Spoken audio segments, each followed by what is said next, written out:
नमस्कार विद्यार्थी मित्रो. डेमोग्राफी लोकसंख्याशास्त्र या लोकसंख्याशास्त्राच्या अनुषंगाने आपण बऱ्याच व्हिडिओ लेक्चर्समध्ये चर्चा करत आहोत.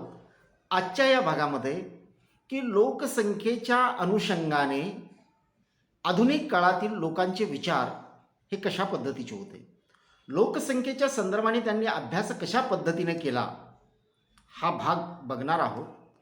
तर आधुनिक काळ खरं तर आपण 19व्या शतक असं म्हणतो की लोकसंख्याशास्त्राचा अभ्यास हा 19व्या शतकापासून चालू झाला, पण त्याची पायाभरणी खऱ्या अर्थानं ही 17व्या शतकापासून झालेली आहे असं आपल्याला दिसून येतं.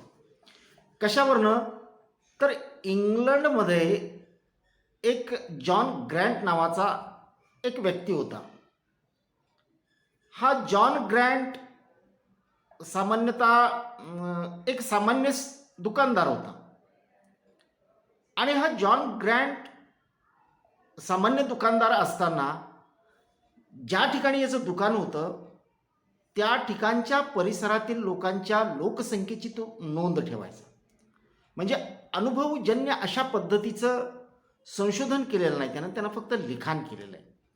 काय केलेलं आहे की त्या परिसरामध्ये कोण जन्माला आलं, कोण मेलं, त्या परिसरातली स्त्री पुरुषांची प्रमाण किती आहे, एवढंच नाही तर त्या परिसरातून स्थलांतर कोण झालेलं आहे, कोण बाहेरून आलेलं आहे, अशा प्रकारची नोंद ठेवली.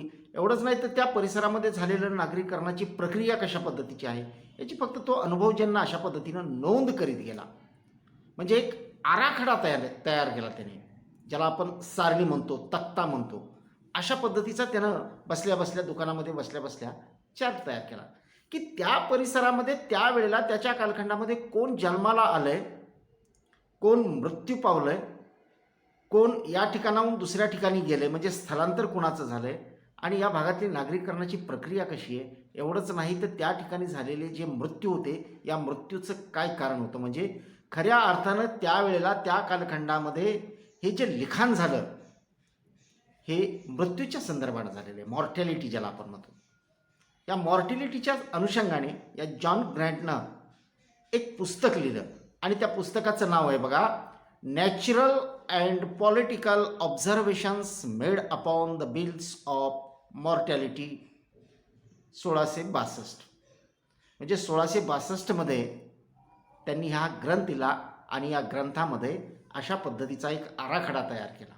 आणि आराखडा नुसता सांगितला, त्यानं तयार केला नाही, सांगितला की आराखडाच्या माध्यमातनं अशा पद्धतीचा आराखडा तयार करून आपण व्यक्तींचं आयुष्यमान किंवा आयुर्मान ज्याला म्हणतो, सरासरी आयुर्मान किती असू शकतं याचा आराखडा आपण मांडू शकतो असं जॉन ग्रँट यांनी पहिल्यांदा सांगितलं.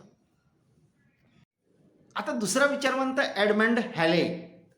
या एडमंड हॅलेनं जॉन ग्रँटचा विचार पुढे नेला. म्हणजे जॉन ग्रँटपासून प्रेरणा घेतली की एक आपण आराखडा तयार करू शकतो आणि आराखड्याच्या माध्यमातून सरासरी आयुर्मान आपण मांडू शकतो असं जे ग्रँटनं सांगितलं होतं त्याचा विचार या हॅलेनं पुढे नेला.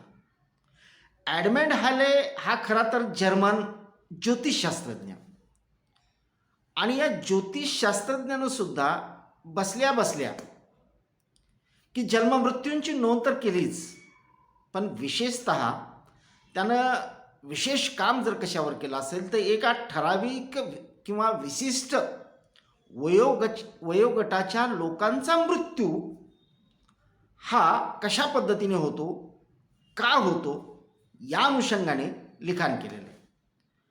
आणि लिखाण करत असताना त्यानं काय केलेलं आहे की एक जो चार्ट असा सांगितला होता किंवा जी सारणी, जी आराखडा जॉन ग्रँटनं सांगितली होती की तुम्ही एक चार्ट जर तयार केला, जन्म किती झाला त्या कालखंडामध्ये, मृत्यू किती झाला, किंवा स्थलांतराचा वेग कसा होता, या सगळ्या गोष्टींचा चार्ट, तशा पद्धतीचा एक आराखडा म्हणजे एक सारणी या एडमंड हॅलेनं पहिल्यांदा तयार केली. ग्रँटनं फक्त सांगितलं, पण खरं सारणी तयार करण्याचं काम या हॅलेनं केलं. हॅलेनं काय केलं की विशिष्ट वयोगटातल्या लोकांच्या मृत्यूच्या संदर्भामध्ये एक सरासरी आयुर्मान लोकांचं किती असू शकतं हे संशोधनाच्या माध्यमातून त्यांना सांगितलं. म्हणजे एक सारणी तयार केली, एक चार्ट, एक तक्ता, एक सारणी तयार करून त्या सारणीमध्ये विशिष्ट वयोगटातील लोकांची त्या कालखंडामध्ये म्हणजे तो जिवंत असेपर्यंत झालेल्या लोकांच्या मृत्यूची कारणं कशा पद्धतीने होतात आणि एक विशिष्ट वयामध्ये आलेले जी लोक होती जन्माला आलेली ती लोक किती वर्षापर्यंत जीवन जगू शकतात, म्हणजे एकंदरीत त्यांचं सरासरी आयुर्मान हे किती असू शकतं हे त्या सारणीच्या आधारे त्यानं पहिल्यांदा सांगितलं. आणि म्हणून लोकसंख्येच्या संदर्भाने सारणीच्या माध्यमातनं लोकांचं आयुर्मान सांगणारी सारणी पहिल्यांदा या एडमंड हॅलेनं तयार केली, म्हणून त्याला सारणी पद्धतीचा जनक असंही म्हणतात. नेटसेटसाठी हा प्रश्न विचारला जाऊ शकतो की सारणी पद्धतीचा जनक कोणाला म्हणतात, तर एडमंड हॅलेन. एडमंड हॅले यांनी पहिल्यांदा ही सारणी तयार केली आणि म्हणून याला सारणी पद्धतीचा जनक म्हणतात. या सारणीच्या माध्यमातनं लोकांचं सरासरी आयुर्मान आयुष्य हे किती असू शकतं हे त्यानं त्यातनं दाखवून दिलेलं आहे. डॅनियल बर्नेली हा एक फ्रेंच विचारवंत. या डॅनियल बर्नेलीला जो एडमंड हॅलेनं सारणी तयार केली होती या सारणीचा वापर केला आणि सारणीचा वापर करून त्यानं त्या कालखंडामध्ये जो देवी हा रोग पसरलेला होता तो या देवी रोगानं मरणाऱ्या लोकांची आकडेवारी, त्यांच्या मरणाचे कारण म्हणजे मृत्यूचे कारण आणि हा देवी रोग रोखण्यासाठी जी लस तयार केली गेली होती त्या लसीचा किती प्रमाणामध्ये लोकसंख्येवरती प्रभाव पडलेला आहे, म्हणजे या देवी रोगावरती या लसीचा किती प्रमाणावर आणि त्यामुळे लोकांची संख्या किती वाचलेली आहे, म्हणजे किती लोकांचे जीव यातनं वाचले यावरती त्यानं सारणी तयार केली.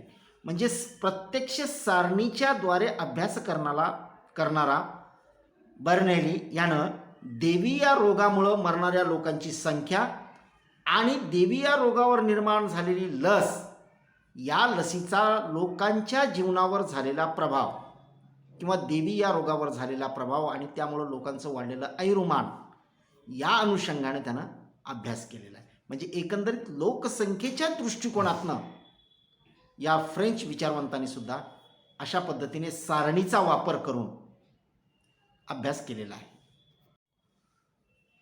ससुभिलस नावाचा एक जर्मन धर्मोपदेशक आहे. या ससुभिलसनं काय केलं, एक ग्रंथ लिहिला. त्या ग्रंथाचं नाव होतं the divine order in the changes of the human race shown by the birth, death and propagation. या नावाचा साधारणतः 1200 पृष्ठांचा एक ग्रंथ लिहिला आणि या ग्रंथामध्ये जर्मन, स्वीडन आणि फ्रान्स या देशातील लोकसंख्येची आकडेवारी गोळा केली आणि लोकसंख्येची आकडेवारी गोळा करून यांनी मग लोकांच्या विवाहाचं वय काय असावं किंवा विवाहाच्या वयाच्या अनुषंगाने अभ्यास केला. त्याचबरोबर बालकाला दीर्घकाळ मातेच्या अंगावर पाजण्याची जी पद्धती होती किंवा प्रक्रिया होती त्याच्या अनुषंगाने अभ्यास केला. एवढंच नाही तर घटस्फोटाच्या अनुषंगाने त्यांनी विवाह विच्छेद अनुषंगाने अभ्यास केला आणि रोगराई यांच्या दृष्टिकोनातून सुद्धा या ससुभिलस यांनी अभ्यास केला. आणि अभ्यास नुसताच केला नाही तर त्यांनी असं स्पष्ट निर्देश सांगितलं की याचा जन्मदरावरती काय परिणाम होतो हे सुद्धा या ससुभिलस यांनी लोकसंख्येच्या अनुषंगाने दाखवून दिलेलं आहे. साम्यवादी विचारवंत कार्ल मार्क्स यांनी सुद्धा लोकसंख्येच्या अनुषंगाने विचार केलेला आहे. आणि हा कार्ल मार्क्स असं म्हणतो की समाजामध्ये उत्पादन व्यवस्था जी निर्माण झालेली असते तिची लोकसंख्येच्या अनुषंगाने काही नियम असतात. आणि हा कार्ल मार्क्स असं म्हणतो की लोकसंख्या वाढण्याच्या पाठीमागं जैविक हे एक कारण असत नाही तर त्याच्याही पलीकडे जाऊन उत्पादन व्यवस्था म्हणजे भांडवलशाही अर्थव्यवस्था, उत्पादन व्यवस्था ही खऱ्या अर्थाने लोकसंख्या वाढीस कारणीभूत. म्हणजे आता सध्या दिसणारी जी अतिरिक्त मूल्यव्यवस्था आहे, याचं मूलभूत कारण हे जैविक नसून, म्हणजे लोकसंख्या वाढीचं कारण हे मूलभूत गुणवैशिष्ट्यांवर आधारित नसून ते उत्पादन व्यवस्थेवर आधारित आहे, म्हणजे भांडवलशाही अर्थव्यवस्थेवर आधारित आहे. अशा लोकसंख्येच्या अनुषंगाने विचार करणारा हा कार्ल मार्क्स यांनी असं सांगितलं की अतिरिक्त लोकसंख्या ही का वाढलेली आहे, तर त्याचं मूळ कारण सांगितलं त्यांनी की अर्थव्यवस्थेमध्ये झालेला बदल, भांडवलशाही अर्थव्यवस्थेमुळे. आणि म्हणून या आपल्या कार्ल मार्क्स यांनी तरती लोकसंख्या, त्याचबरोबर सुप्त लोकसंख्या आणि साठलेली लोकसंख्या अशा पद्धतीचं वर्गीकरण या लोकसंख्येच्या अनुषंगाने कार्ल मार्क्स यांनी केलेलं आहे. तर मित्र, अशा रीतीने अनेक विचारवंतांनी आधुनिक काळातील लोकांनी लोकसंख्याच्या अनुषंगाने, म्हणजे तिचे आकार, तिचे प्रकार किंवा त्याची असणारी रचना किंवा त्याचा लोकसंख्येवरती रोगराईचा होणारा परिणाम या अनुषंगाने विचार केलेला आपल्याला आढळतो. एकंदरीत या लोकांनी लोकसंख्याशास्त्र वाढीच्या दृष्टिकोनातच टाकलेलं हे पाऊल होतं. आजच्या भागापुरतं इथंच थांबूया. पुढील भागामध्ये लवकरच भेटूया.